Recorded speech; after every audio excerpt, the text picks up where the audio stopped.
So you want to build consistency in your life.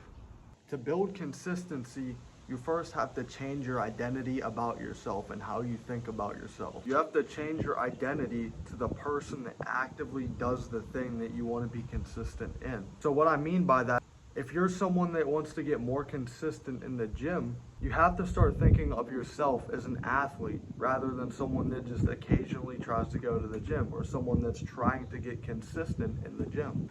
I didn't realize how powerful this was until I did sales and I wasn't hitting the numbers that I wanted to hit because I didn't see myself as that person that was able to do that. But once I started envisioning myself as the person that is incredible at sales, it's good at speaking with people, the one that is able to sell to many people, that's when I started getting the numbers. Now, to actually build consistency, you have to build what's called habits. Now, habits are things that we already do all the time. Habits can be conscious or unconscious, like you waking up and then brushing your teeth. If you're bored, you may go and play video games. These are unconscious habits. Now, conscious habits are the ones that you immediately control, and that's what we're trying to do here.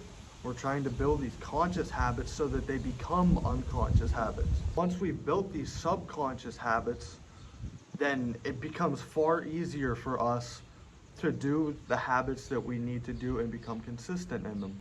So to build a habit, you need to first understand what you're trying to do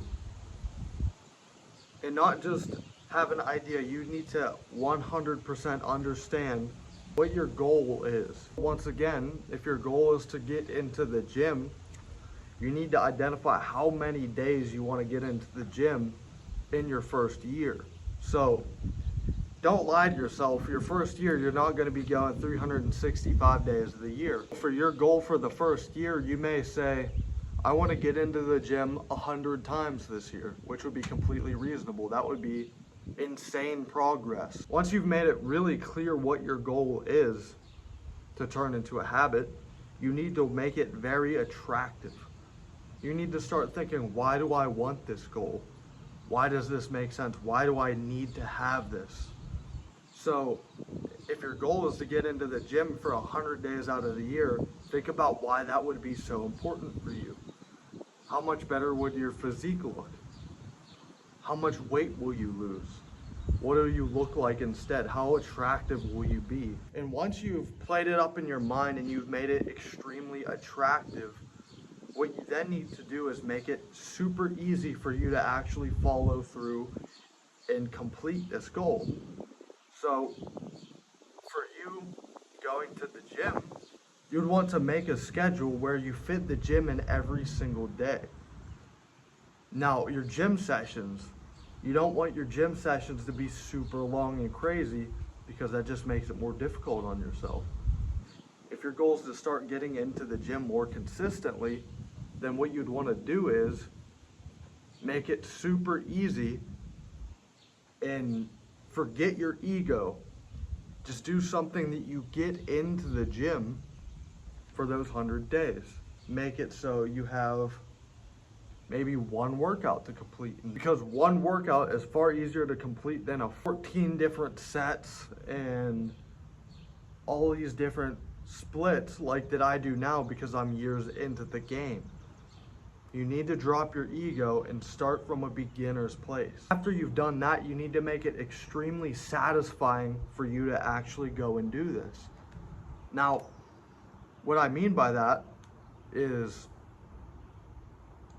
yes, going to the gym is going to be satisfying. You're going to have a pump. You're going to feel good about yourself. So it's naturally pretty rewarding. But you're also going to want to reward yourself even further so that you're going to want to go ahead and go do that again. So within reason, find a reward for yourself that you traditionally wouldn't do and go ahead and do that. Reward yourself with some different food. Reward yourself with going somewhere nice or doing something cool with a friend, something. Just make sure you're rewarding yourself so that you can continue and do this and make it super easy for you to become consistent. Once you've done this, you'll build what's called momentum. And once you have momentum, consistency is not even going to be difficult anymore. You see, once you have momentum, you're not going to want to quit because you've already seen the progress. But after you've built momentum, you're still going to miss days, and that's completely okay. That's part of building consistency. It's actually part of the process. So don't shit on yourself for no reason and think because you've missed a couple of days that you're not consistent. Just focus on overall, are the numbers increasing? How many days have I done the workouts this year versus last year? Because when you bring it back to the simple numbers, you'll realize that you're still doing way better than your past self and you're still on the come up. So don't worry, that is part of consistency. It's part of the process. That's what you need to go further. Now, I know this is a shorter video, but I wanted to keep it short and concise so you can implement it immediately and start to see some results. But if you're the type of person that wants more in-depth, long content to learn from and take notes on, then check out the first link in the description. That is my personal one-on-one mentorship and community where you can network, learn, and improve at a way quicker pace. Because being around the type of people that have already improved or are improving will ultimately accelerate your process. So if that's something that you would be interested in doing, like I said, go ahead and check out that first link in the description while it's still available, and I'll see you inside. But on that note, peace.